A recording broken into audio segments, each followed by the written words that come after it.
A single billionaire finds homeless twin girls freezing in a cardboard box. They say nobody wanted us. He decides to take them home, but days later, a black limousine stops at his door. Snow was falling slowly, as if there were all the time in the world. Billy Mercer shoved his hands deeper into his coat pockets and quickened his pace. The cold bit his face, and he could already imagine the kettle on the stove, steam rising through the empty kitchen. 42 years old, retired history professor due to health issues, single, no children, no hurry to get home, but desperate to escape the cold. Billy always chose the quietest streets, not out of fear but preference. He liked the silence, the echo of footsteps on the wet pavement. He was a man content with his own company. He turned onto Elm Street, the last corner before home. That's when he saw it, a cardboard box.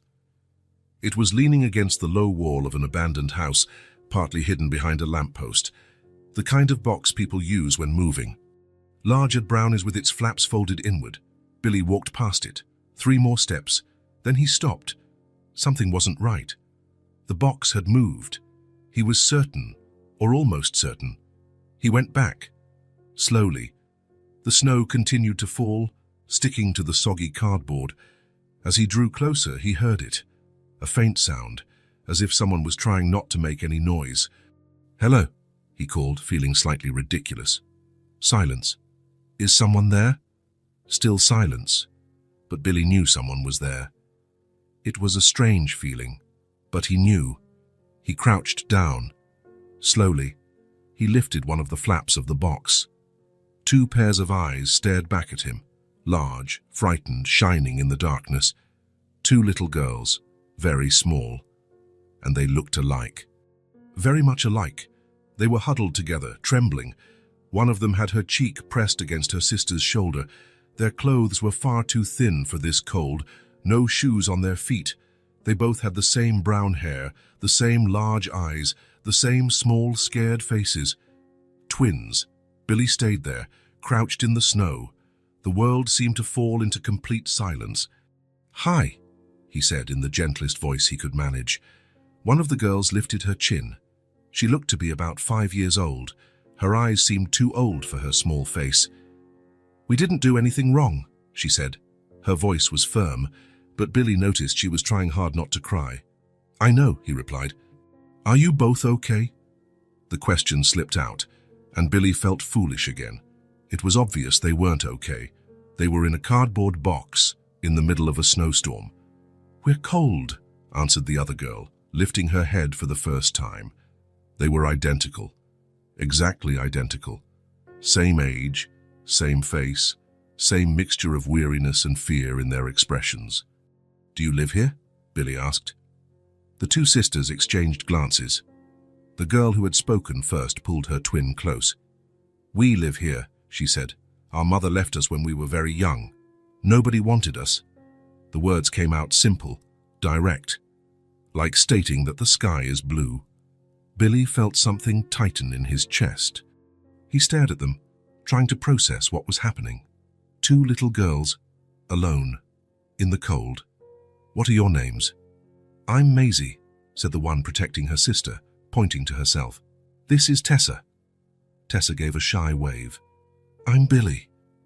He took a deep breath. "Do you want to get out of there?" Maisie hesitated. She looked at Billy, then at Tessa, then back at Billy. "Will you call someone?" The question caught Billy off guard. There was fear in her voice, like calling someone would be the worst thing that could happen. "No," he said, "I won't call anyone." He didn't know why he said that. He didn't know what he was doing. He only knew he couldn't leave 2 children in a cardboard box in the snow. "My house is just down the street," he pointed to the side street. "It has heating and food." Maisie looked in the direction he pointed. Billy saw her calculating something in her head, weighing options. "How long for?" she asked. "What do you mean? How long can we stay?" Billy was speechless. He hadn't thought about that. He hadn't thought of anything. He only knew he couldn't leave them there.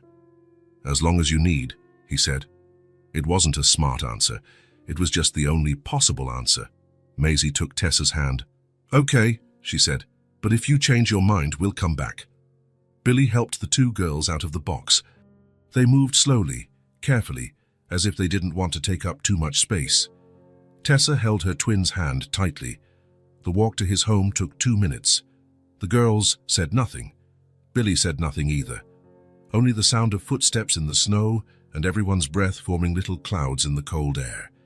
Billy's house was small, simple. 2 windows in the front, a faded blue door, a garden he never cared for properly. When he opened the door, the warmth escaped like a hug. The girls stopped at the threshold. "You can come in," Billy said. They stepped inside slowly, taking everything in. A small living room with an old sofa, a coffee table cluttered with books, a television Billy rarely turned on. "Sit down," he said, pointing to the sofa. They sat together at the edge, as if ready to bolt at any moment. Billy went to the kitchen and turned on the kettle. He returned to the living room. The girls were in exactly the same position. "Have you eaten today?" Maisie shook her head. "Yesterday?" She thought for a moment. "I don't remember." Billy felt his chest tighten again. He went back to the kitchen and returned with a package of cookies. He offered it to them. Maisie took a cookie. Tessa took another. They ate slowly, as if unsure if it was allowed.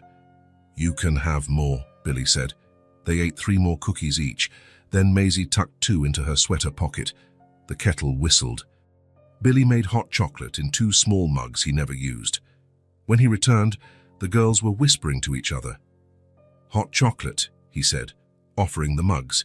They took them with both hands, as if the mugs were treasures. They sipped slowly, feeling the warmth spread. "Is it good?" Billy asked. "Very good," said Tessa, speaking for the first time since they entered the house. Billy sat in the armchair across from the sofa. He observed the 2 of them. Maisie kept watching the door. Tessa focused on her hot chocolate. "How long have you been on your own?" he asked. Maisie and Tessa exchanged glances. Maisie sighed. "A long time," she said. "Our mother left us when we were very little." Billy felt his stomach clench. "She left you?" "She went away and never came back," Maisie explained in a small voice. "We don't even remember her well." Tessa nodded, serious. "We've always lived on our own," she said, "always here on the street." "And after that?" "After that we wandered," answered Maisie, looking for her. But she was nowhere to be found. Her words came out simple, matter-of-fact, as if it were a story they had told themselves many times while trying to understand. "And you managed on your own all that time?" Maisie nodded. "Grandma Rose helped sometimes." "Grandma Rose?" "She wasn't our real grandma," Maisie explained, "but she was kind to us. She gave food. Let us sleep in her backyard when it was very cold." Tessa smiled for the first time. "She made soup," she said. "Hot soup." "What happened to her?" Billy asked softly. "She got really sick," Maisie answered. "One day she didn't wake up anymore. Then people came and took her away and they locked the house." Billy felt something tighten in his throat. "And you were alone again?" "We already knew how to take care of ourselves," said Maisie, as if it were natural. "Grandma Rose taught us where to ask for food, where to sleep when it rained, where to hide when there were bad people." "Our mother taught us some things too," Tessa added in a whisper. Before she left, Billy said no more. He didn't know if he wanted to hear the answers. Silence stretched through the room. Outside, the snow kept falling. Billy looked out the window and saw that a few inches had already piled on the ground. "Do you want to take a bath?" he asked. The girls exchanged glances. "Is there hot water?" Maisie asked. "There is. And soap." "And soap." Maisie sighed. "Grandma Rose let us bathe with the hose in her backyard, but the water was freezing." Billy led them to the bathroom. He laid out 2 clean towels, soap, shampoo. He showed them how to adjust the water temperature. "Call if you need anything," he said. He closed the door and waited in the living room. He heard water running, quiet giggles, soft whispers. It was a strange sound in a house that usually lived in silence. When they came out of the bath, they wore the same filthy clothes as before. Billy realized he hadn't thought about that. "We'll buy you new clothes tomorrow," he said. Maisie looked at him, surprised. "Does that mean we'll still be here tomorrow?" "If you want." She looked at Tessa. The 2 of them smiled in unison, that identical smile. Billy improvised beds on the living room sofa. He brought pillows, blankets, an extra comforter because the house got cold at night. The girls settled close together, as they must be accustomed to. "Do you want me to turn off the light?" he asked. "No," said Maisie, too quickly. "All right, I'll leave it on. In the street, we'd hide when someone yelled," said Tessa in a whisper. "In the dark, we couldn't see who was coming." Her words hung in the air. Billy felt his chest tighten. "You don't need to hide here," he said. Billy went to the bedroom. He lay there staring at the ceiling, listening to the whispers coming from the living room. He couldn't sleep. He couldn't stop thinking about the two girls on the other side of the wall. Two twins who had been abandoned by their own mother, who had lived on the streets, alone, caring for each other, surviving with the occasional help of an elderly woman who died and left them completely helpless. What had he done? He had brought two unknown children into his home. He knew nothing about them beyond the little they had told. He didn't know if someone was looking for them, if he was doing the right thing. He only knew he couldn't have left them in that box. Around 2 in the morning, he got up to get a drink of water. He tiptoed through the living room. The girls were asleep, holding each other, breathing slowly. Maisie had her protective arm around Tessa. Billy stood there for a few minutes, just watching. They were so small, and they had taken care of each other for so long. He returned to the bedroom. This time he managed to sleep. He woke up to noises in the kitchen. He got up startled. What time was it? The clock read 6:30 in the morning. He went to the kitchen and found the two girls rummaging through the cabinets. "Good morning," he said. They turned around, startled. Maisie was holding a piece of bread. "Sorry," she said. "We were hungry." "You don't need to apologize. Eat whatever you want." Billy made coffee for himself and milk for them. He toasted bread, spread butter, served jam. The girls ate with urgency, as if the food might disappear. That's when Billy noticed. Tessa was hiding pieces of bread under the pillow they had brought from the sofa. "You don't need to save it," he said softly. "There's more." She froze, looking at him, then at Maisie. "There's always more?" she asked. "Always." Even so, she continued hiding pieces of bread. Maisie did the same. Billy pretended not to see. After breakfast, the girls stayed in the living room watching cartoons on TV. Billy went to tidy the bedroom, but he listened. They talked quietly, whispering things he couldn't understand. When he returned to the living room, they were sitting on the floor, far from the door. Billy sat in the armchair. "You took very good care of each other," he said. Maisie nodded. "We always stick together," she said. "Always." "Since our mother left us," added Tessa. Billy spent the rest of the morning observing the two of them, the way Maisie checked the door every few minutes, how Tessa flinched when he shut a drawer too hard, how they ate slowly but hid food in their pockets, how they moved always together, as if they were a single person. Two twins who had learned to survive, who had been abandoned and had kept each other alive through sheer determination and love. Billy didn't understand everything that had happened to them. He probably never would completely, but he understood enough. They had survived. Now they needed to rest. And he was going to let them rest for as long as necessary. 3 days passed since Billy found the twins in the box. 3 days of small, careful discoveries. Maisie woke up first every morning, checked that Tessa was okay, then looked out the window as if calculating something. Tessa slept clutched to her sister, but sometimes spoke in her sleep. Words Billy couldn't understand. The two still hid food in their pockets, still jumped at noises, still slept with the light on. But something was changing. On the morning of the 4th day, Billy woke to a different sound. It wasn't the sound of the girls rummaging in the kitchen.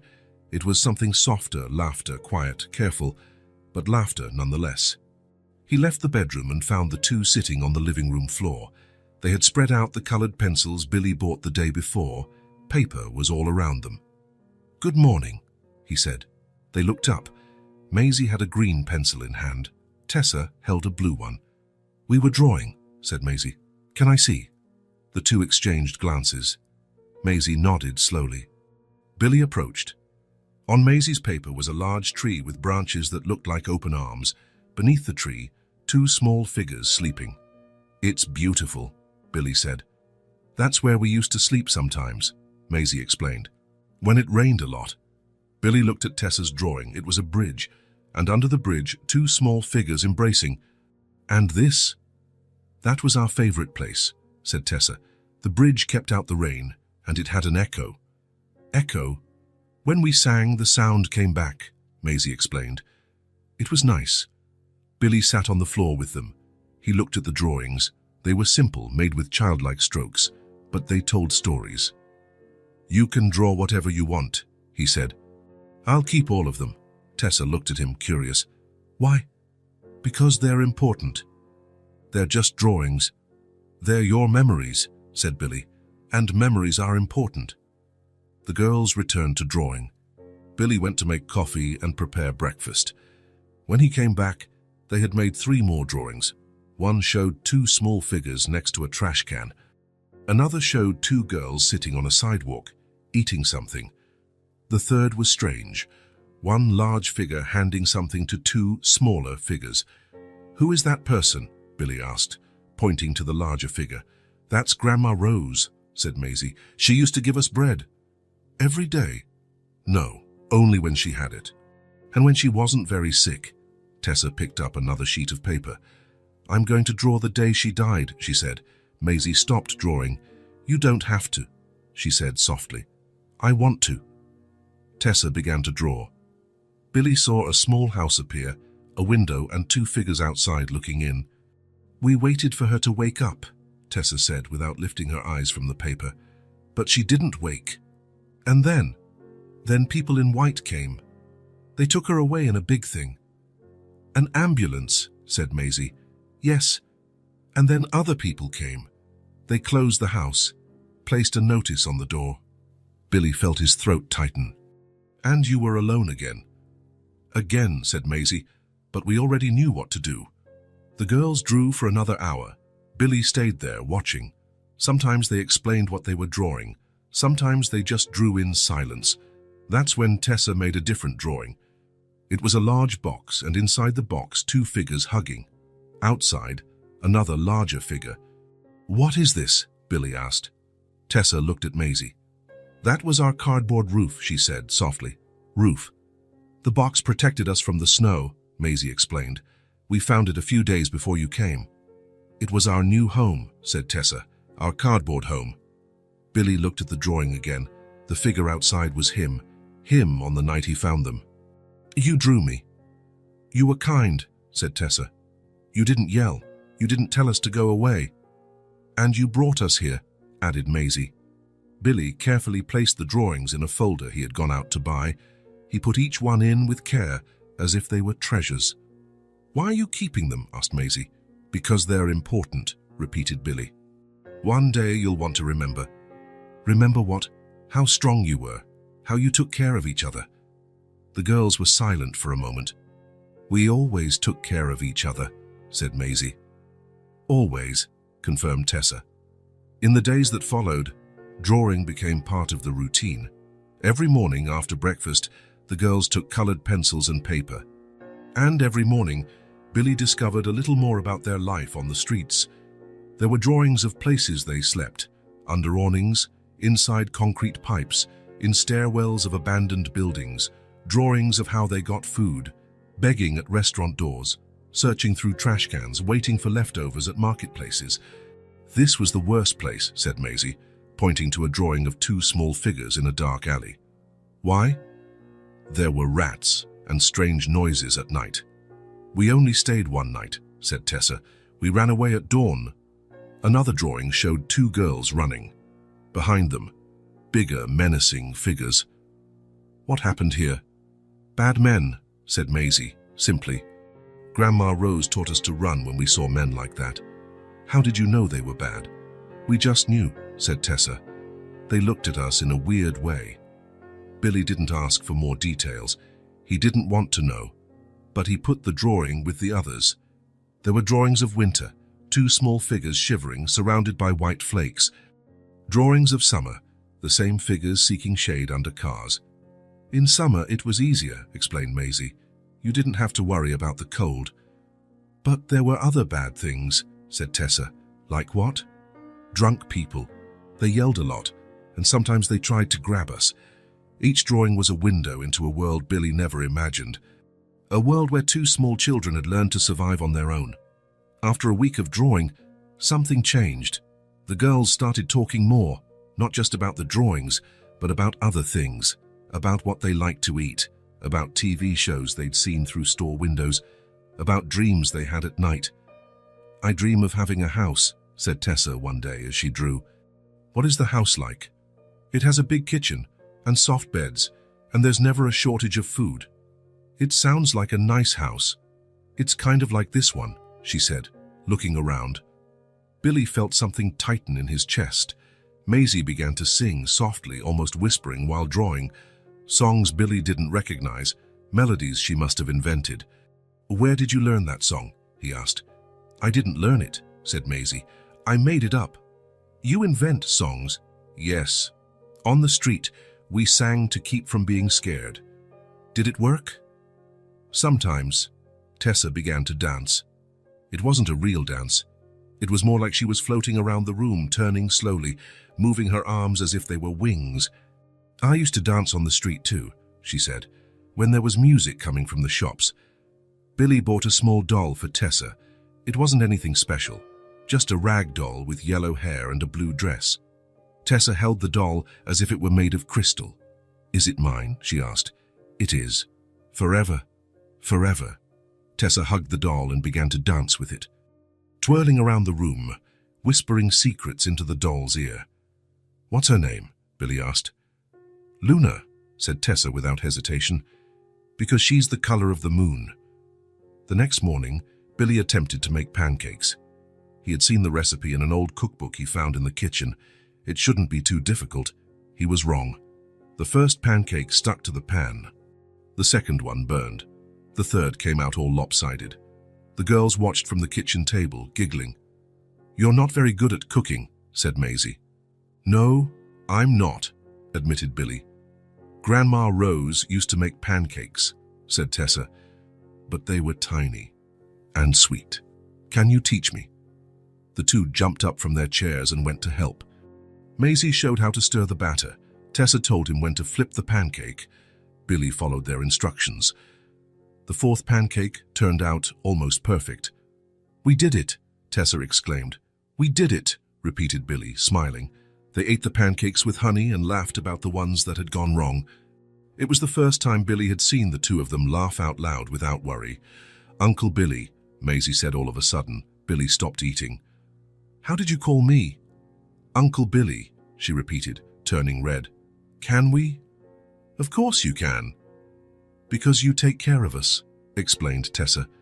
"Like an uncle." "And we like you," added Maisie. Billy had to swallow hard to keep from crying. "I like you too." That afternoon, the girls made more drawings, but these were different. Instead of harsh places and scary situations, they drew Billy's house, the living room with the sofa where they slept, the kitchen where they made pancakes, the bathroom where they took hot baths. "Why are you drawing here?" Billy asked. "Because it's nice here," said Maisie. "We're not scared here," said Tessa. She made a special drawing. 3 figures in the kitchen, 2 small and 1 larger, all smiling. "That's us making pancakes," she explained. Billy slid that drawing to the front of the folder. It was the first drawing where they looked happy. That night, while the girls slept, Billy looked through all the drawings. There were more than 20 now. A visual chronology of 2 children's lives who had gone through things no child should endure. But there was something else too. In the more recent drawings, he saw hope, brighter colors, figures less terrified. Perhaps the drawings were showing more than the past. Perhaps they were showing that a different future was possible. Billy carefully closed the folder. Tomorrow there would be more drawings, more stories, more small steps toward healing, and he would be there to keep each one. It was 3:30 in the afternoon on a Thursday when Billy heard the soft rumble of a different engine on the street. It wasn't the sound of passing cars. It was something more refined, more silent. He was in the kitchen preparing a snack for the girls when the sound stopped right in front of the house. Maisie and Tessa were in the living room drawing, as they did every afternoon. Over the last few days, the drawings had changed. Fewer streets, fewer frightening places. More houses, more smiling people, more cheerful colors. Billy peeked out the kitchen window. He couldn't see the street from there. "Uncle Billy?" Maisie called from the living room. "There's a big car out front." "How big?" "Very big and shiny." Billy dried his hands on a towel and went to the living room window. What he saw made him freeze in mid-step. A black limousine was parked in front of the house.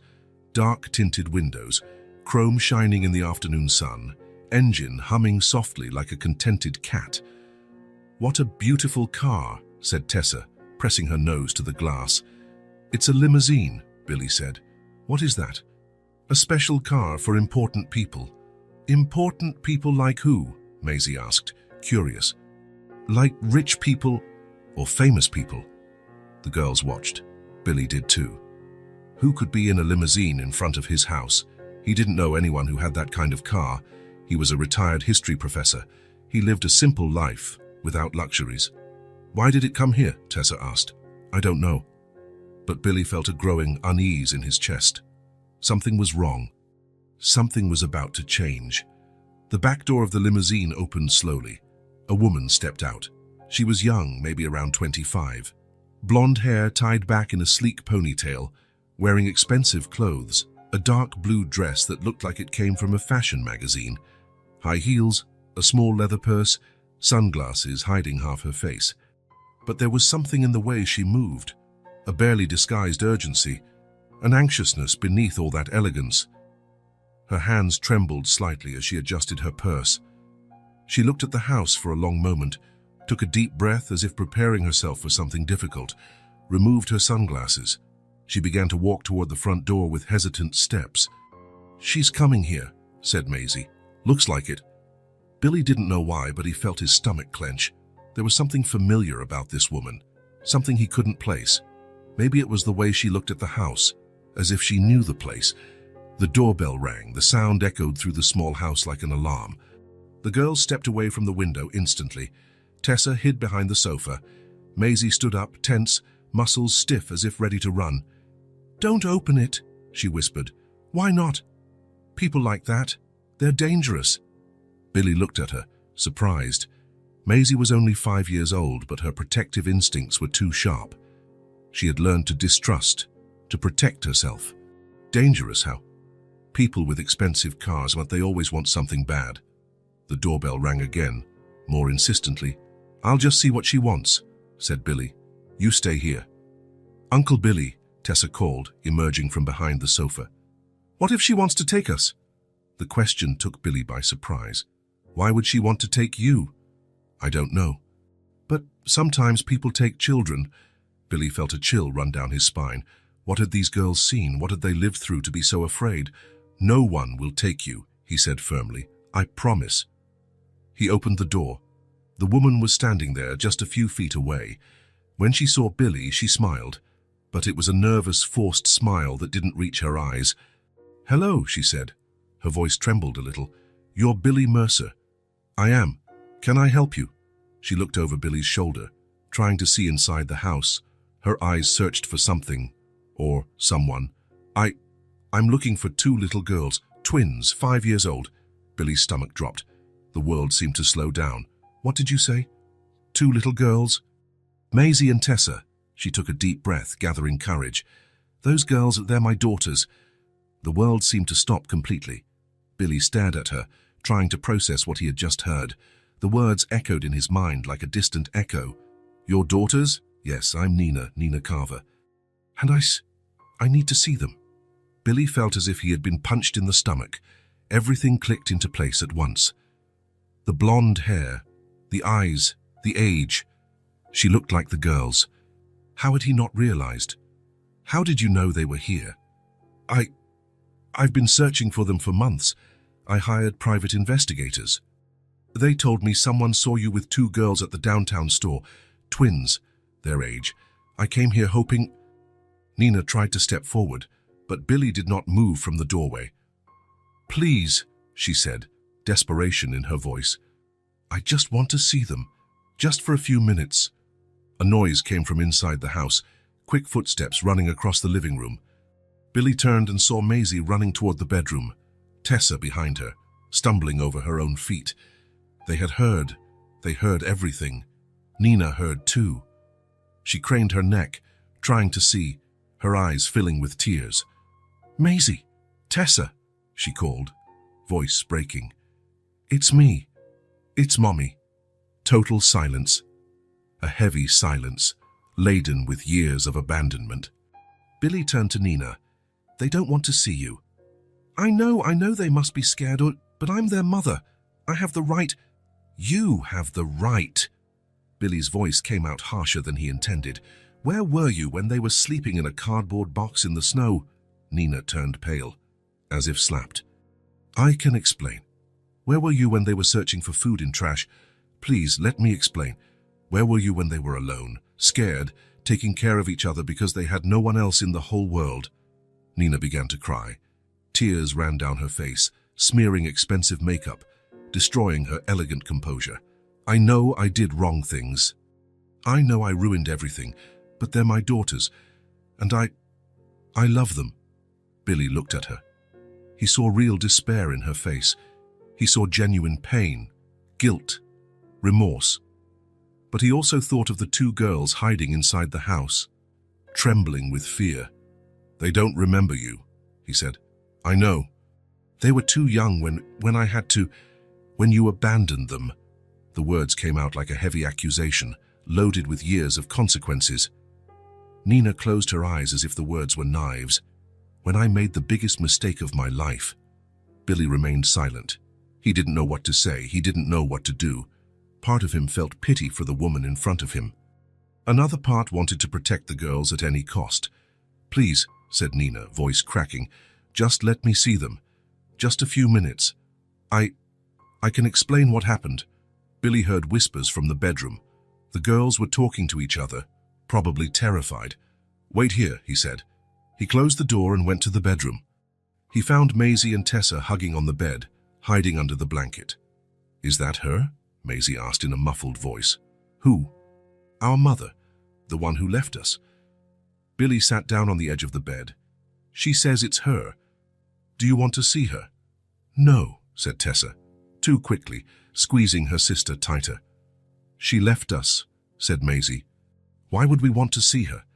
Billy took a deep breath.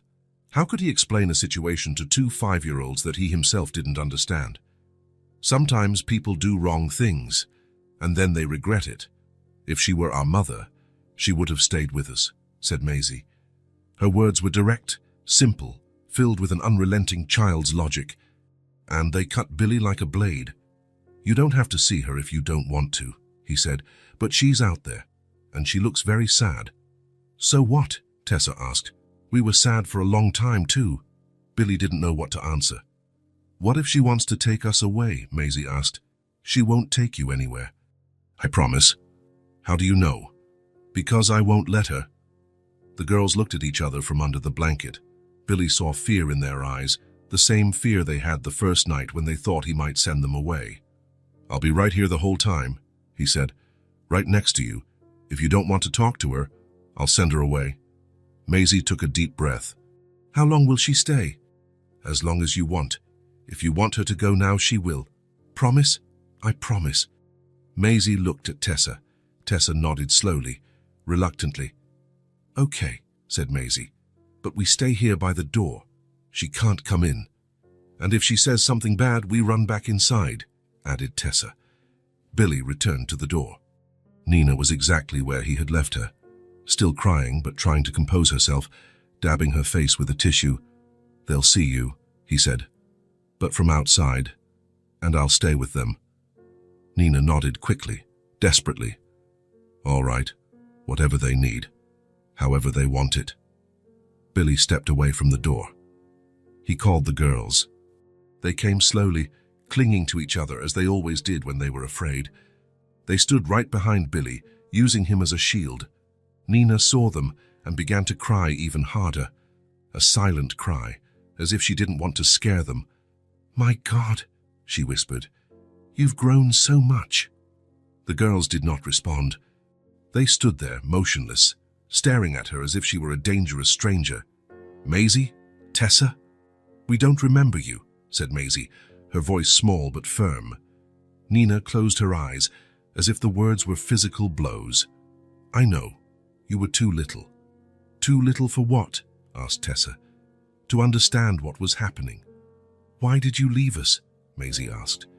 The simple, indirect question hung in the air like an accusation. Nina tried to speak, but she couldn't. She just cried. I was going through a very difficult time, and I thought you'd be better off without me." "We weren't better," said Maisie. "We were alone." "And hungry," added Tessa. "And cold. And scared." Each word was like a dagger to Nina. She bent down, trying to get on their level, but they stepped back. "I know, and I'm so sorry. I'm so sorry for everything you went through because of me." "Feeling sorry doesn't change anything," said Maisie. Billy put his hand on her shoulder. He felt the tension in her little body, the anger held inside. Can I hug you?" Nina asked, her voice desperate. "No," said Tessa, hiding further behind Billy. Nina began to cry again. She stayed there, kneeling on the ground, just a few feet from the daughters who didn't recognize her, who didn't want her touch. "I understand," she said. "I understand that you don't trust me.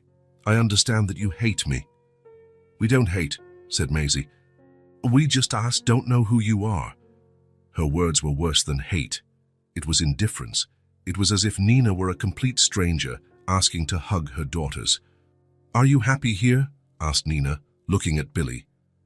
"We are," said Tessa. "Uncle Billy takes care of us," said Maisie. "Uncle Billy? He's our uncle now." Nina looked at Billy. There was pain in her eyes, but also something akin to gratitude mixed with jealousy. "Thank you," she said softly. "Thank you for taking care of them." Billy nodded. "They're special." "I know," said Nina. "I always knew." "Are you leaving now?" Maisie asked. Nina hesitated. Billy saw the conflict in her face. The desire to stay, to try again, fighting against the reality of the situation. "If you want me to go, we do want." The words came out direct, without hesitation, without cruelty, but also without warmth. Nina shook her head. "All right, I'll go. But can I come back? Another day?" The girls exchanged glances. "I don't know," said Maisie. "We'll think about it," said Tessa. Nina nodded. She took a few steps back, then stopped. "I love you," she said. "I always loved you, and I know that doesn't change what happened, but I needed you to know." The girls remained silent. They stood there, clinging to Billy, watching Nina return to the limousine with slow steps. She got into the car but didn't leave immediately. She sat there, probably crying, trying to process what had just happened. Billy led the girls back inside. They sat on the sofa, quiet, processing. "How are you feeling?" he asked. "Weird," said Maisie. "Why?" She seemed genuinely sad. "And we didn't feel anything," said Tessa. "But it's strange not to feel anything for our mother." Billy sat between them. "You don't remember her. It's normal not to feel anything for someone you don't know. But she remembers us." "She does." "Do you think she really misses us?" asked Maisie. "I think so." "Then why did she leave us?" Billy didn't know how to answer. He couldn't understand how a mother could abandon two little girls. He couldn't imagine circumstances that justified it. "Sometimes people make bad choices," he said. "Choices they regret forever." They were silent for a few minutes. Outside, the limousine remained parked. "Is she going to stay there forever?" asked Tessa. Billy looked out the window. He saw Nina step out of the car again. She walked to the sidewalk in front of the house and stood there, staring at the window as if trying to see through the curtains. "I'll talk to her," said Billy. He left the house. Nina was there, her face swollen from crying so much, makeup completely smeared. She said, "You don't want to see me," she said. "No, I deserve that." "I know I deserve it. But standing out here in front of the house won't change anything." Nina nodded but didn't move. I don't know what to do. I searched for them for so long, thought about it every day, and now that I've found them, now you wait. Wait. They'll need time, a lot of time, and you'll have to respect that." Nina looked at the house. "And what if they never want to see me again?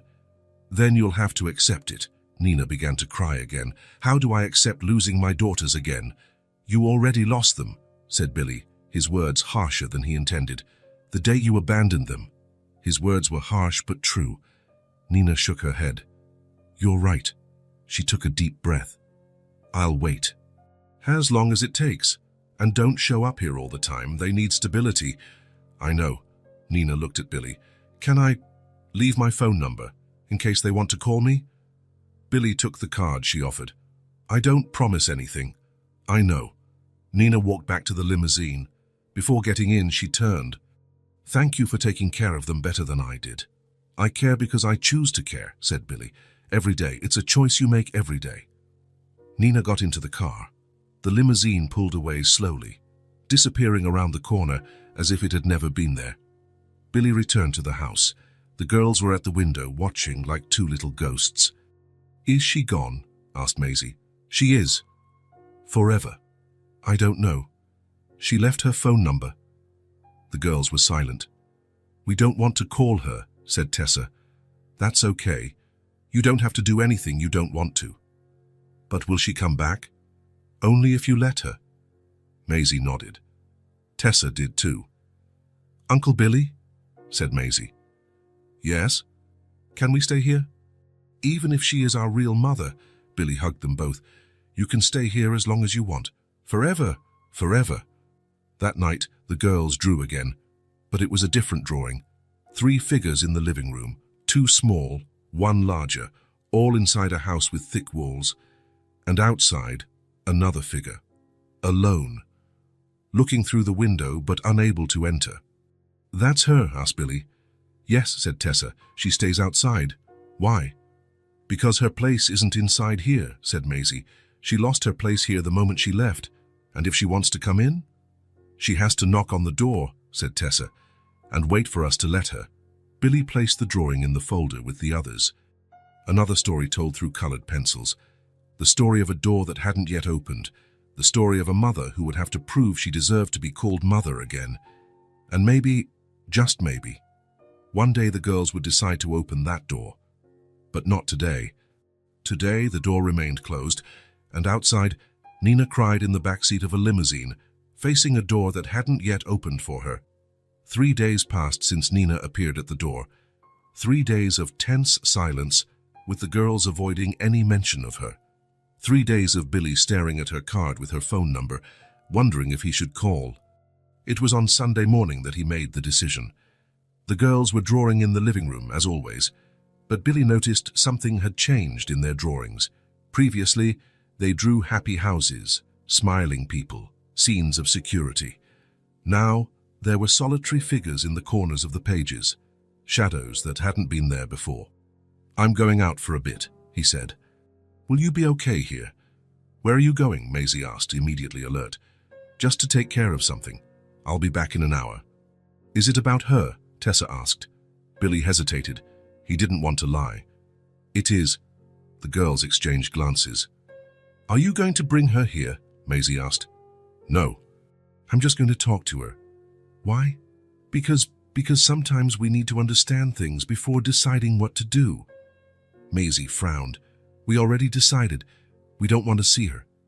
I know. And that won't change. I just want to understand the whole story better. Billy left the house with her card in hand. He called Nina from a payphone 2 blocks away. She answered on the first ring. Hello? Nina? It's Billy. Silence on the other end. Then her voice, tense. They're okay. Did something happen? They're okay. I wanted to talk to you. About the girls? About everything. About what happened. About why you left them. More silence. Where? There's a cafe on Oak Street. The Blue Moon. You know it? I'll find it. When? Now. Nina arrived 15 minutes later. She looked different, without the elegance from the first time. Jeans, a simple blouse, hair loose. She seemed younger, more vulnerable. They sat at a table in the back of the cafe, away from other people. Nina ordered coffee. Billy did the same. They sat in silence for a few minutes. How are they? Nina asked. Confused, scared, angry. Nina lowered her head. I expected that. Why did you abandon them? The question came out direct, without beating around the bush. Nina closed her eyes. It's a long story. I have time. Nina took a deep breath. She began speaking in a low voice, as if sharing a terrible secret. I got pregnant at 19. I was young, foolish, in love with the wrong guy. When I told my parents, they kicked me out of the house. Why? They're very religious. They said I brought shame to the family, that they didn't want to see me anymore. Billy said nothing. He just listened. The girl's father, he seemed nice at first, promised to take care of me, that we'd be okay. But when the girls were born... Nina paused. She wiped her eyes with a napkin. What happened? He changed, started drinking, yelling, hitting. Billy felt his stomach tighten. On you. On me. Never on the girls. At least not that. But they saw it. They saw him hitting me and couldn't do anything. And you didn't leave. I tried, several times. But he always found me. And each time I came back, it got worse. Nina described how they lived in a small house that felt more like a prison, how she tried to shield the girls from what was happening, but knew they understood something was wrong. They were very small, but very smart. Maisie always stood in front of Tessa when he started screaming, as if shielding her. They always took care of each other. Always. Since they were babies. Nina spoke of their escapes, how she would take the girls in the middle of the night and run, how they slept in abandoned cars, under bridges, anywhere that seemed safe. The worst part was seeing them hungry. I could go without eating, but seeing my daughters hungry, and you always went back. He always found us. He had friends who helped him, and I was so young. I didn't know what to do, had nowhere to go. Billy imagined two small children living like that, running from place to place, always frightened, always hungry. The last time was the worst, continued Nina. He hit me in front of them, a lot. Tessa started crying. Maisie tried to step in front of me, but he shoved her too. Nina stopped speaking. She was crying. That's when I knew I had to do something final. What did you do? I waited until he left. I grabbed the girls and ran again, but this time I knew he would find me. He always did. And then I had the most terrible idea of my life. Nina looked at Billy with tears in her eyes. I thought, if I disappear completely, he won't have a way to find me. And if I disappear, the girls will be safe. Billy felt a chill run down his spine. You thought about leaving them somewhere. Somewhere someone good would find them and care for them better than I was able to. Nina, I know how it sounds. I know it looks like I didn't love them. But it was the opposite. I loved them so much I couldn't bear to see them suffering because of me. Nina told how she spent 2 days looking for the perfect place, a busy place where they would be found quickly. A safe place. I chose a square in downtown. It was very busy, with many families. It was morning on a sunny Saturday. And you left them there. I arranged them well. 2 clean blankets. I put them sitting on the bench, side by side. Maisie held Tessa's hand. Nina couldn't stop crying now. I told them Mommy would come back soon, that they just had to wait a little bit. Maisie asked if it would take long. I said no. But you didn't come back. I hid behind a tree. I watched. I wanted to make sure someone good would find them. Billy pictured the scene. 2 small children, sitting alone on a bench waiting for their mother to return. How long did it take? 2 hours. The worst 2 hours of my life. They sat there, waiting. Tessa started to cry after a while. Maisie comforted her, saying Mommy would come back. And who found them? An elderly couple. They stopped, talked to the girls. I saw they were good people. I saw them calling someone, probably the police. And you left. I ran and cried. But I knew they would be okay. I knew someone would care for them better than I could. Billy remained silent for a long moment. Do you know what happened after? I tried to find out, but it was too dangerous. He was still looking for me. I moved to another town, changed my name, hid.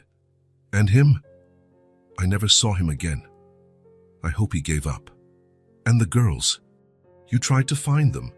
Nina nodded. As soon as I felt safe, I started looking, but they had disappeared from the system. No one knew where they were. What do you mean? It seems they escaped from wherever they were, or they were transferred, or, I don't know, they simply vanished. Billy thought of the girls living on the streets, of Grandma Rose, of all the hardships they endured, and you never gave up. Never. I hired detectives. I spent everything I had. I searched every shelter, every adoption center. I looked for years. And now you're married. Nina smiled for the first time. Marcus, he is everything their father wasn't. Kind, patient, loving. Does he know about the girls? He knows everything. He helped me search. It was his idea to hire the private investigators, and he wants to meet them. He's eager, but he knows it will take time. He knows they'll need to trust first. Billy finished his coffee. He thought about everything Nina had told him. Why are you telling me this? Because you take care of them now. Because you need to understand that I didn't leave them out of lack of love. I left out of desperation, because I thought it was the only way to save them. Do you think that makes a difference? I don't know, maybe not, but I needed someone to know the truth. Billy looked at her. He saw sincerity on her face. He saw real pain, genuine remorse. What do you want now? To make up for lost time, if they'll let me. In their way, in their time. They might never let you. I know. And if that's the case, I'll accept it. But I have to try. Billy thought of the girls, of the fear they had of everything, of the way they protected each other. They'll need a lot of time. I have time. And they'll need space. As much space as they need. Billy made a decision. How about discreet visits? What do you mean? You could show up occasionally. Not at the house, but nearby. Let them get used to you being around without pressure. Nina looked at him, hopeful. Do you think that could work? I don't know. But maybe it's a start. What do you have in mind? There's a bench in the park in front of the house. Sometimes I take the girls there to play. You could sit there. Just sit. Don't try to talk. Just be present. And if they don't want to see me, we'll stop. Simple as that. Nina nodded quickly. When? Tomorrow, 3 in the afternoon. If they're willing to go, and you'll be there. I'll be there. Billy returned home with his mind racing. He found the girls exactly where he'd left them, drawing in the living room. How did it go? Maisie asked. It was enlightening. What does that mean? It means I understand the story better. And now, Billy sat down with them. Do you want to know what she told me? The girls looked at each other. No, said Tessa. Maybe, said Maisie. Billy shared a simplified version. He didn't mention the violence, didn't go into horrifying detail. He only said that Nina was very young, that she was scared, that she thought leaving them safe was the best thing to do. She thought someone good would find you and care for you better than she could. But no one found us, said Maisie. You ran away. Because it was bad where we were, Billy nodded, and now she wants a second chance. And what if we don't want to give it? Then she'll have to accept it. The girls were silent, processing. Tomorrow I'll take you to the park, said Billy. She'll be there, on the bench. You don't have to talk to her. Not even look at her if you don't want to. Why? So she can get used to being near you, and so you can get used to being near her, without pressure. What if we don't like it? Then we go back home and don't do it anymore. Maisie looked at Tessa. Okay, she said, but we don't promise anything. The next day at 3, Billy took the girls to the park. Nina was already there, sitting on the bench, reading a book. She wore jeans and a simple t-shirt, no makeup, trying to look casual. The girls saw her immediately. She's there, said Tessa. I know. What do we do? Whatever you want. The girls played on the playground, but Billy noticed they always kept Nina in their field of vision. She didn't try to approach, didn't wave, didn't call attention to herself. She just sat there reading. After an hour, they left. Nina was still on the bench. She didn't try to talk to us, said Maisie. She didn't. Is that good or bad? That's what you thought it was. They repeated this for a week. Every day at 3, the the same routine. Nina on the bench, the girls playing, no interaction, until on Friday, something different happened. Maisie was drawing on the grass when she finished a sketch. It was different from the others. Two girls in the center, a woman in the background, and a large bright sun overhead. "That's beautiful," Billy said. Maisie looked at the drawing, then at Nina, who sat on the bench as always. "Can I leave this here?" she asked. "Leave where?" "On the bench, next to her." Billy was surprised. "Why?" "I don't know. Can I?" "Of course." Maisie stood up, walked to the bench. Nina saw her coming and froze, unsure what to do. Maisie placed the drawing on the bench beside Nina without a word. Then she ran back. Nina looked at the drawing. Billy saw the moment she recognized it. The two girls, her figure in the background, the sun above them. He saw her start to cry. She picked up the drawing gently, as if it were made of crystal. "She's including me for the first time," Nina said when Billy passed by the bench on the way out. "That's a big step. For her, or for me?" "For both." Nina held the drawing to her chest. "Does this mean she's thinking of forgiving me?" "It means she's thinking. And sometimes, thinking is the beginning of everything." That night, Maisie made another drawing. A bridge connecting two sides of a river. On one side, two little girls. On the other, a woman. And the bridge was still under construction. "Is this about her?" Billy asked. "It's about us," said Maisie. "Sometimes we need a bridge to reach people." "And who's building the bridge?" "Everyone," said Tessa.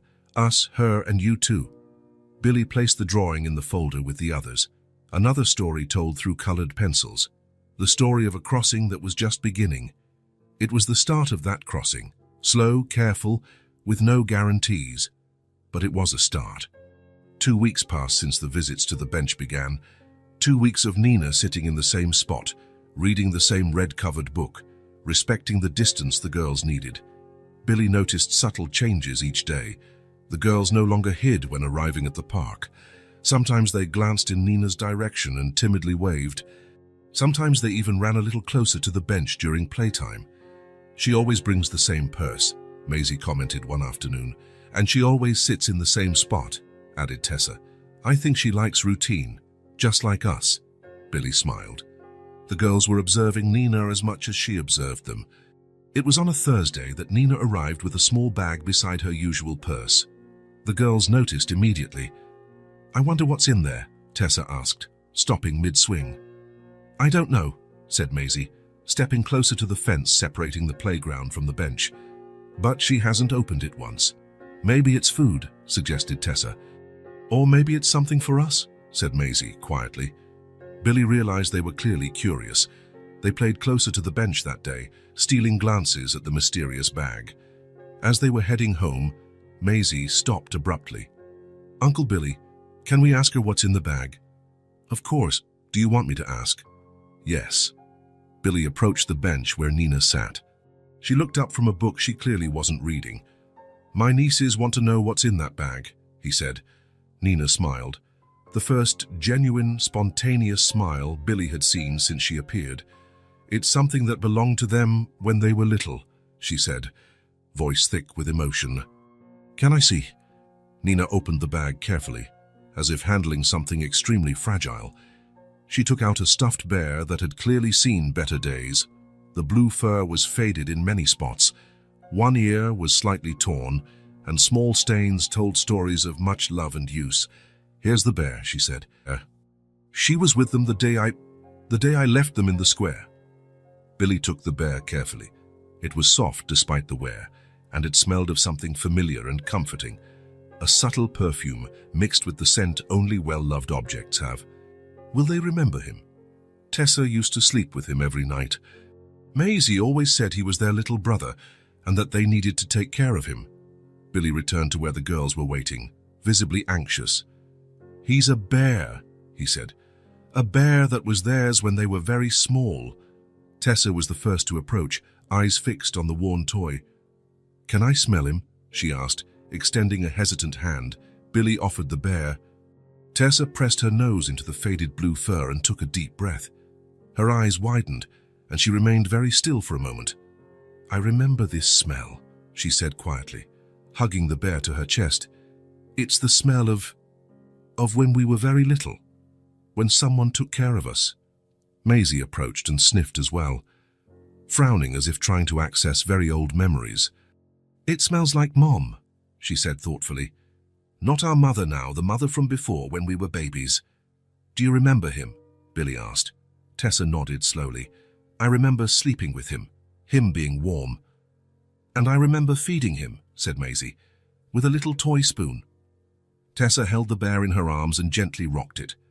"Can he stay with us tonight?" "Of course he can," said Billy. That night, Tessa slept hugging the bear. Billy found her in the morning nestled between Maisie and the toy, the three of them forming a cozy nest on the sofa. "What's his name?" Billy asked during breakfast. "Blue," said Tessa without hesitation. "I remembered during the night. He was always called Blue." A few days later, during a park visit, Maisie surprised everyone by stopping mid-play and looking directly at Nina. "Uncle Billy, can I ask her something?" "Of course. But I don't want you to ask. I want to ask myself." Billy was surprised. It was the first time one of the girls wanted direct contact with Nina. "Are you sure?" "I am." Maisie took a deep breath and walked to a safe distance from Nina, close enough to speak without shouting, far enough to feel safe. "Ma'am," she said, her voice small but firm. Nina dropped the book immediately, as if struck by lightning. "Hi, Maisie," she said gently. "Do you know what I liked?" Maisie asked, getting straight to the point. "When we were little, before we were alone." Nina smiled, and Billy saw she was trying to keep her voice steady. "You liked butterflies," she said without hesitation. "Whenever you saw one, you'd point and say butter, because you couldn't pronounce it fully yet." Maisie smiled a little and took a step closer. "And what else? You liked when I sang that moon song. You'd always ask for moon, moon before bed, and you'd wave your little hands as if playing the stars."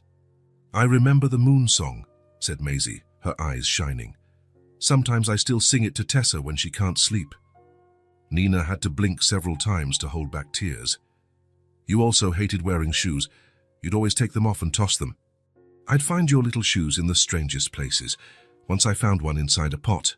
Maisie laughed, a small but genuine laugh. "I still do that. Uncle Billy is always finding my shoes in weird places.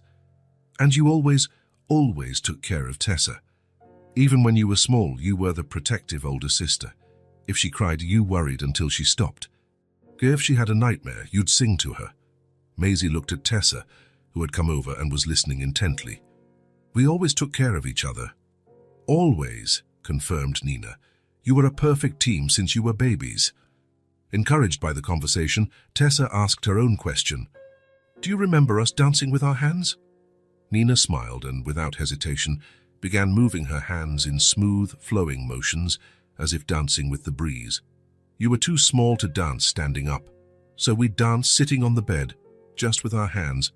You copied every move I made." "Can you do it again?" asked Tessa. Nina kept moving her hands in the air. Tessa copied instantly, her eyes shining with joy as she rediscovered the memory. Then Maisie joined in. For those magical minutes, the three of them performed the hand dance right there in the park, connected by a memory that had survived years of separation. "I remember that," said Tessa, smiling broadly. "Dad used to make us laugh so much." "You had the best laughs in the world," said Nina, and Billy saw she was holding back tears of joy. "We still laugh a lot," said Maisie. "Uncle Billy says we laugh like little birds." "He's right. You always laughed like happy little birds." The next day, Maisie surprised Billy with an announcement. "Uncle Billy, we want to do something different. We want her to come to our house." "Are you sure?" "We are, but not for a big dinner, just for a snack, in the backyard." "Why?" "Because we want to ask more questions, and there are too many people in the park. It's more hours here. And are you ready for that?" The girls exchanged glances, making that silent communication only twins have. "We think we are," said Tessa. "She seems nice, and she remembers good things from when we were little." Billy arranged everything for the following Saturday. He spread a checkered blanket on the backyard grass and brought ingredients to make sandwiches. Bread, cold cuts, cheese, tomatoes. Nina arrived at the agreed time, carrying a paper bag. "I brought fresh strawberries," she said, a bit nervous, "and some cookies I baked. I wasn't sure if you liked strawberries." "We love strawberries," said Tessa, peeking into the bag. "And homemade cookies we've never had," added Maisie. It was awkward at first. Nina sat on the grass with them, trying to help assemble sandwiches without making any sudden movements, clearly nervous. "Did you always know how to cook?" asked Maisie, watching Nina slice tomatoes precisely. "Not very well when you were little," Nina admitted. "I was so young and didn't know much. I burnt almost everything I tried to make." "And we still ate it," asked Maisie. "You were so sweet, very patient with me. Once I burned the porridge so badly that black smoke came out of the pot. You looked at me, then at the smoking pot, and Tessa said, 'Thank you, Mommy, anyway.'" "I said thank you," asked Tessa, laughing. "You did. And thank you for everything. Thank you, Mommy, when I gave you food. Thank you, Mommy, when I changed diapers. It was the cutest thing in the world." Maisie laughed out loud. "You still mispronounce some words," she said, nudging her sister. "I don't mispronounce," protested Tessa. "Yes, you do. Yesterday you said pumpkin cookie instead of strawberry cookie."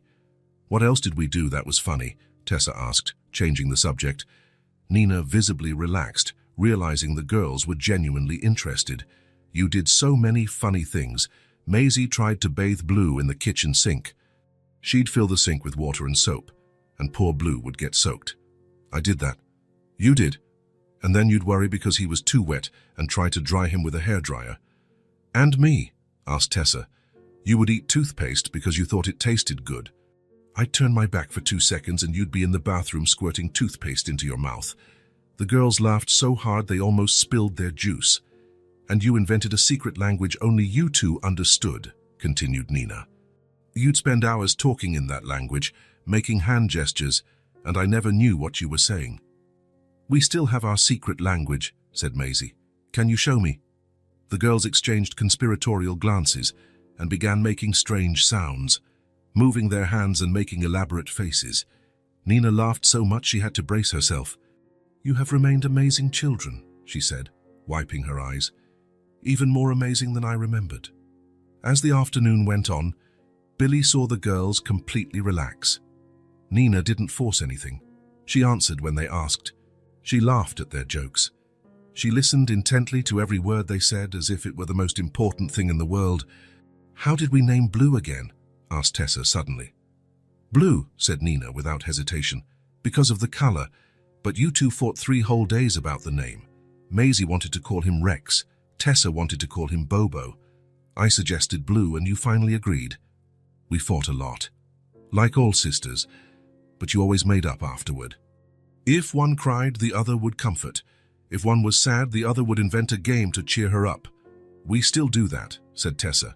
"Some things never change," said Nina fondly. "The good things never change. And we still sleep together when we're scared," added Maisie. "You always did that. Even when you each had your own crib, you always ended up sleeping together." In the middle of the afternoon, Tessa's hair was full of cookie crumbs and bits of strawberry. "You're all messy," said Maisie, laughing at her sister. "Can I comb your hair?" asked Nina softly. "You have food stuck in it." Tessa looked at Maisie, who nodded encouragingly. "All right, but gently." Nina took a small comb from her bag. She began to comb Tessa's hair with extremely gentle motions, as if handling something precious and fragile. "Your hair's grown so much," she said, marveling. "When you were little, it was barely enough for a ponytail." "Grandma Rose used to cut our hair," said Tessa, "but she was so old the scissors didn't work well. It always ended up crooked." "Did Grandma Rose take good care of you?" "She did what she could. She made us hot soup and let us sleep in her backyard when it was very cold. And she always said we were special." Nina continued combing in silence, and Billy saw tears forming in her eyes, but she didn't let any fall. "All done," she said when she finished brushing. "It looks beautiful. You have the prettiest hair I've ever seen."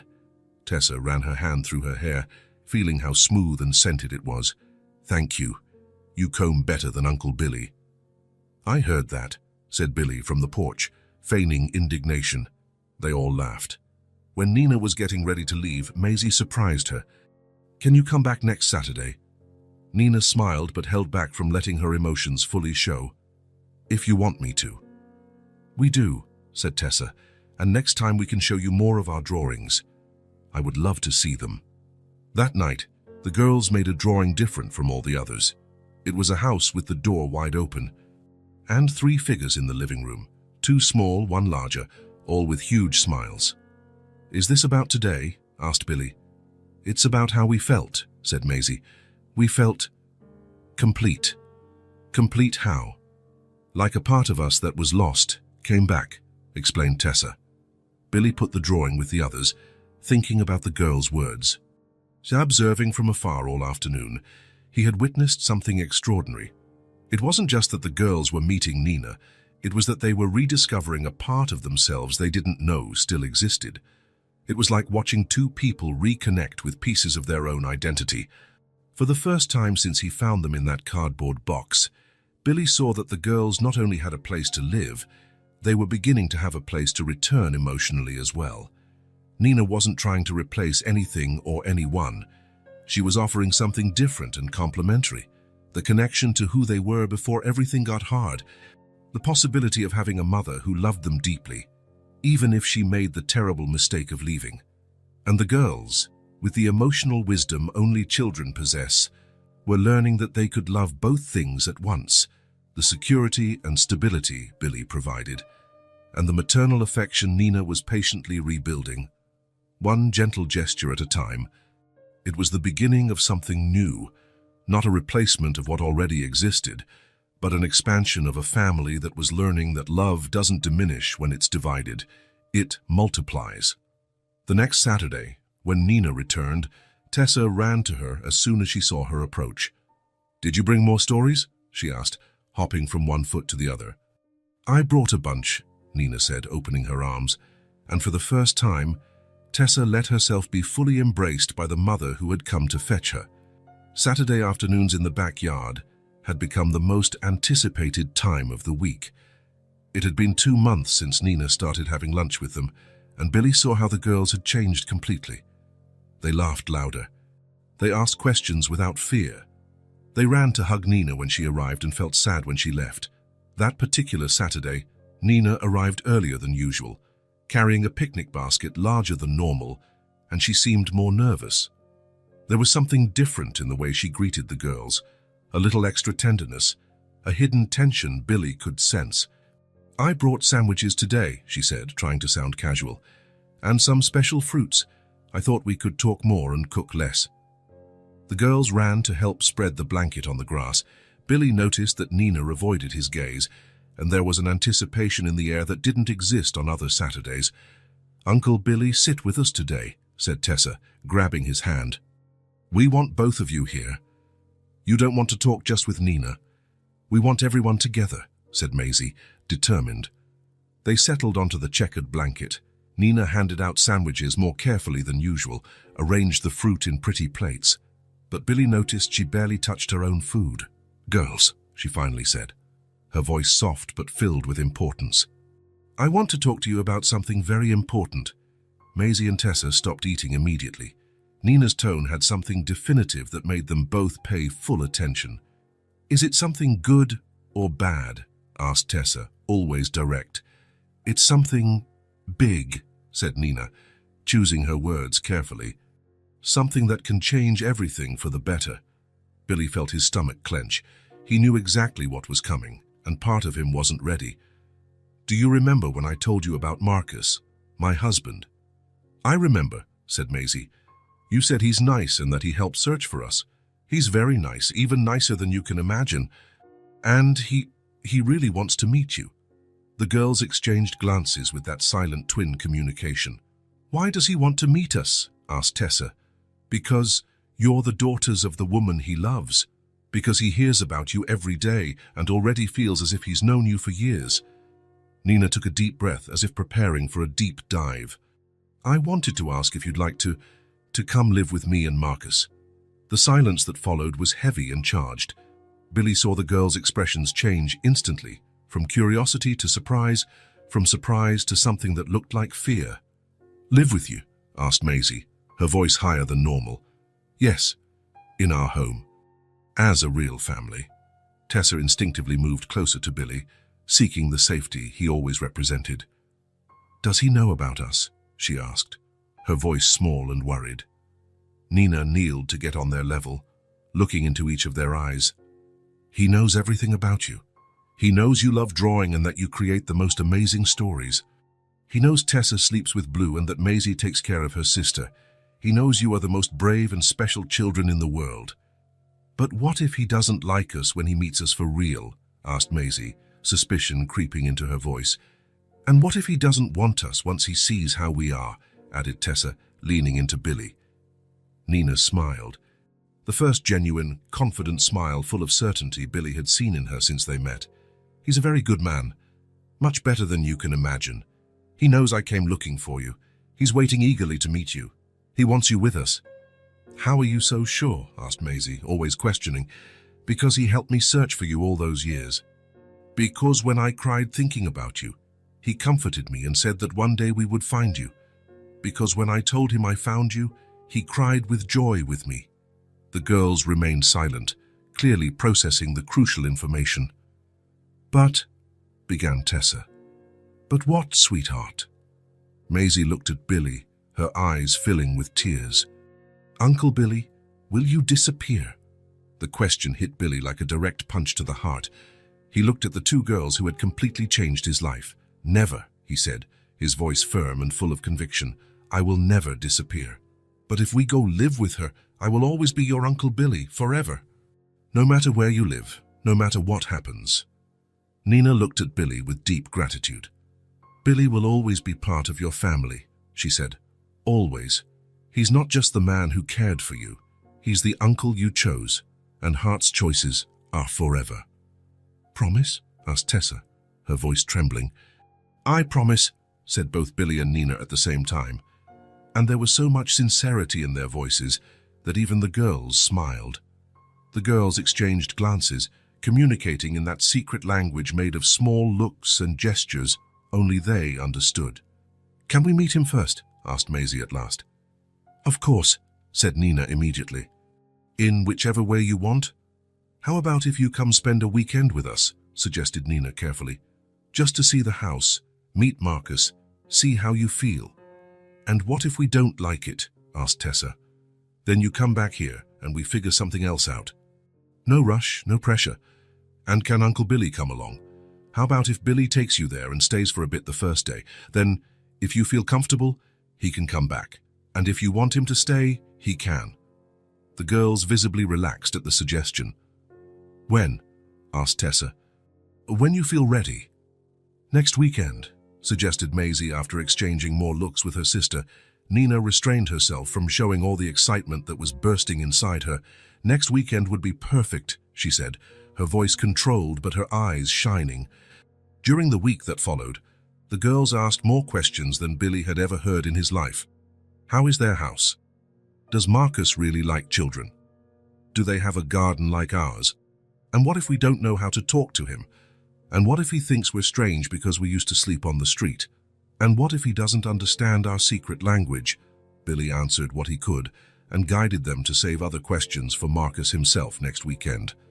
On Friday night, they packed a small suitcase with the care one takes when preparing for something very important.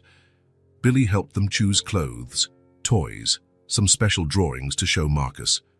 Bring Blue, said Maisie to Tessa. Of course. And you'll bring Luna?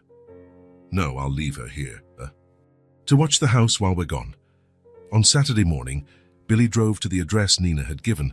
It was a nice residential neighborhood with big homes and manicured gardens, ancient trees casting welcoming shade over the street. Wow, said Tessa when they stopped in front of the house. It was a two-story house, painted light blue, with a flower-filled garden in front and large trees providing cozy shade. A porch with rocking chairs and big windows.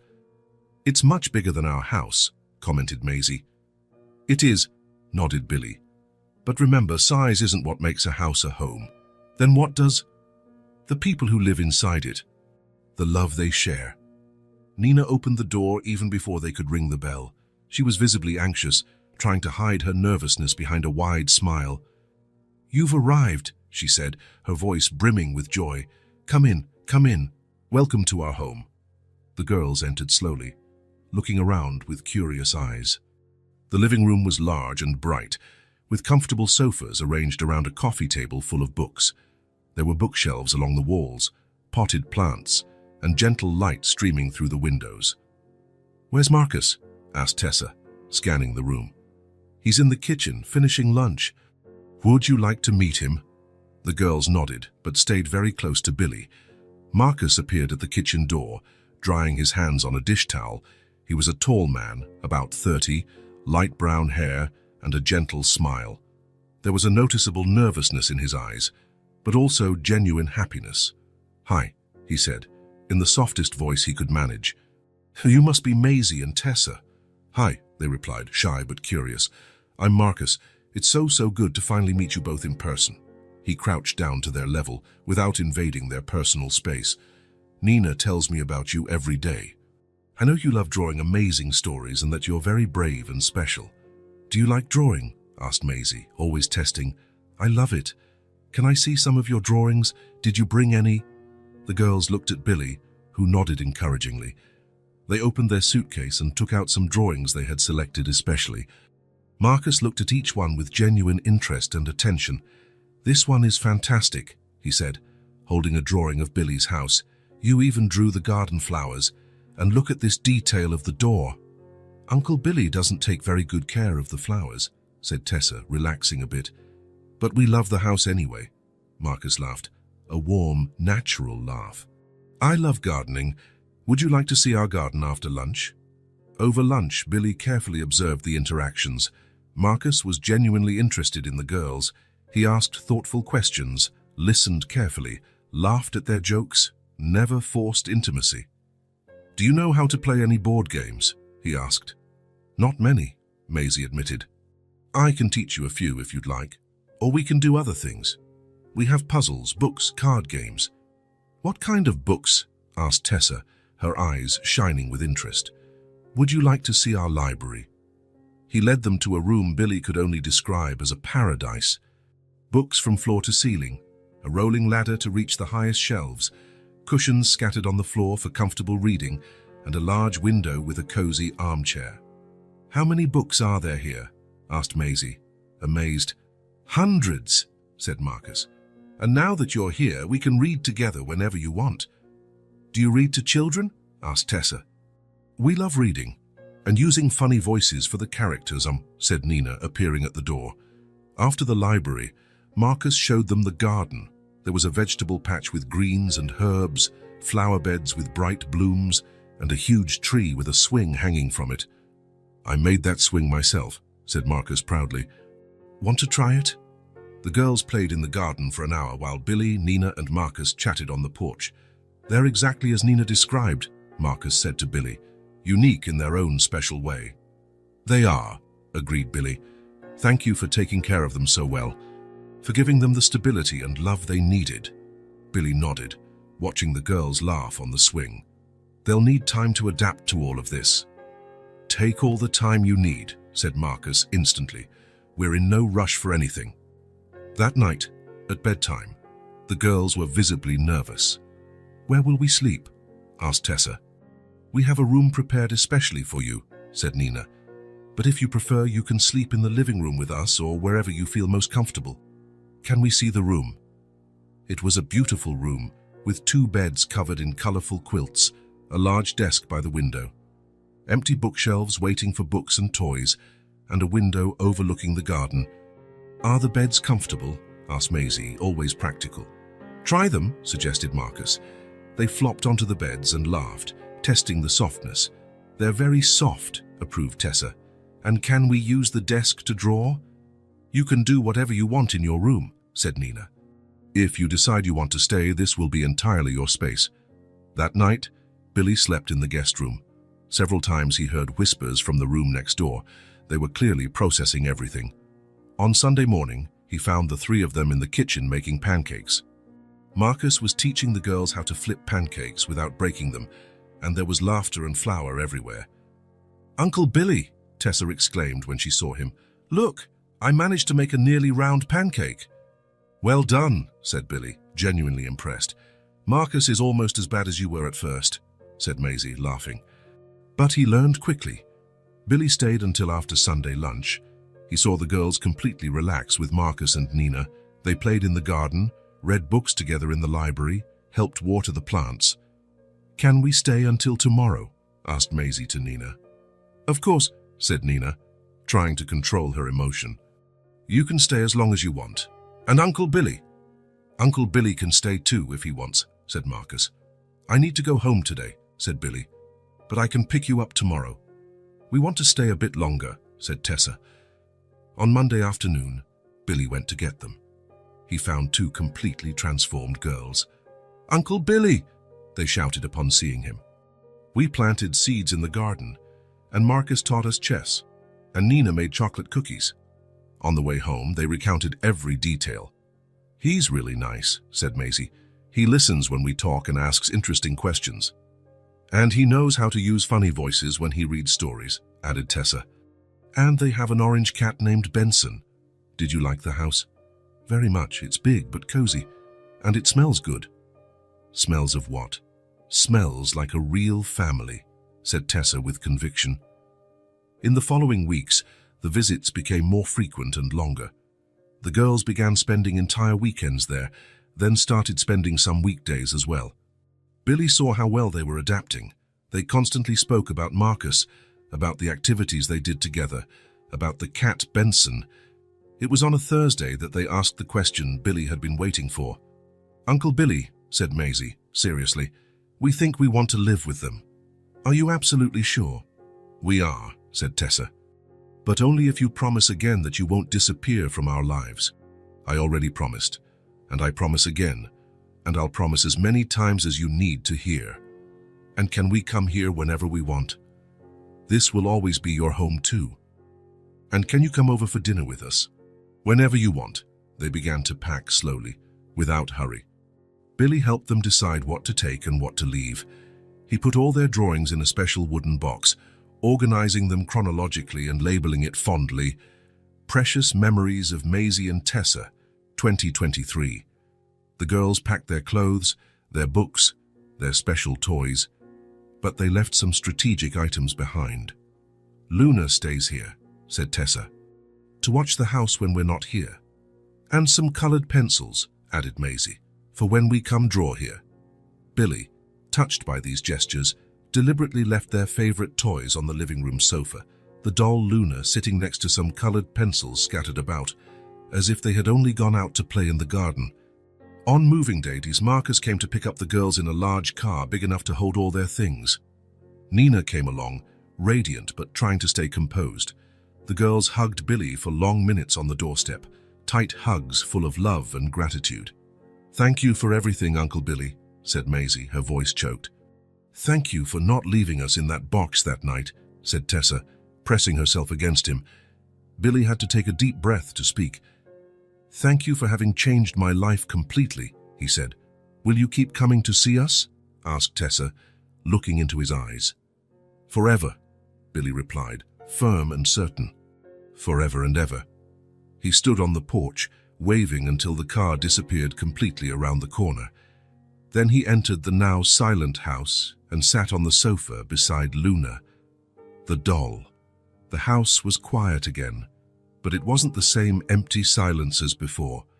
It was a silence filled with precious memories, filled with love, filled with promises of more encounters.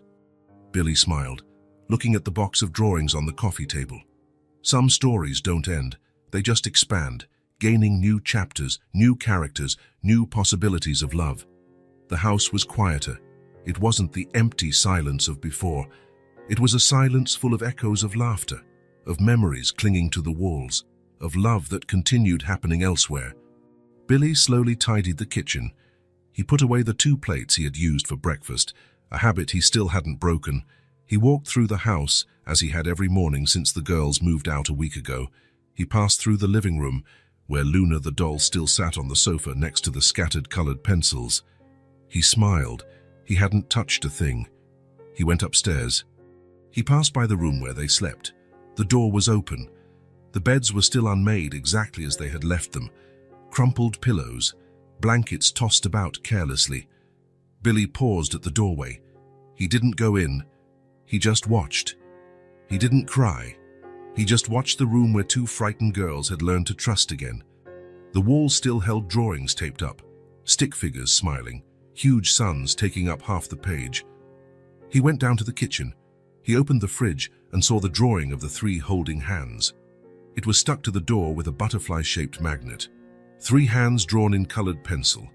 One large one in the middle, two small ones on the sides. Below, "Our family." Billy stared at it for a few seconds. He made coffee. He sat in the chair by the kitchen window, the same one he always used, the one that faced the garden where the girls used to play. The garden was quiet. The flowers swayed in the breeze. Everything was the same, yet different, because there weren't two little girls running barefoot across the yard. Billy sipped his coffee slowly and felt nostalgia. Nostalgia for loud laughter. Nostalgia for small feet running through the house. Nostalgia for the endless questions. But along with the nostalgia came certainty. Certainty that he had done the right thing. Certainty that they were where they were meant to be. It was the right choice, he said to the empty house. Everything was right, and it was true. The girls were with Nina and Marcus in a big house with a garden and a library, with a mother who loved them and a stepfather who already treated them as heart-born daughters. They were safe. They were loved. They were whole. The nostalgia continued, but it wasn't a painful nostalgia. It was a nostalgia that warmed. Billy's days settled into a new routine. He tidied the house, read books, answered calls from the girls, who phoned every day to talk about their new school. The nostalgia remained, but always accompanied by certainty. It was on a Thursday, 8 days after the move, that the doorbell rang. Billy was reading when he heard it, 3:30 in the afternoon. He wasn't expecting anyone. He opened the door. It was them. Maisie and Tessa standing on the porch, huge smiles on their faces, Nina behind them. "Uncle Billy," they shouted. "We missed you so much," said Maisie, throwing herself into his arms. "We came to see you," said Tessa. Billy hugged the girls tightly, feeling his heart explode with joy. "I missed you too." "We brought new drawings," said Tessa. "And cookies we made," said Maisie. Nina smiled. "They've been asking if they can come see you every day since Monday." "You can come whenever you want," said Billy. They came inside. The girls ran to hug Luna the doll. They spread new drawings on the table. They talked about school, about Benson the cat. And Billy realized the silence in the house was gone, not forever because they would go away again, but for that moment. And there would be other moments, many more. Their family had grown. It hadn't broken. It had expanded. And the silence, when it returned, would never again be a silence that hurt. It would always be the silence that waits. The silence that knows love always comes back. Always comes back. If this story touched your heart, subscribe to the channel and turn on notifications so you don't miss the next ones. Leave a like because it helps this story get recommended to more people. See you in the next story.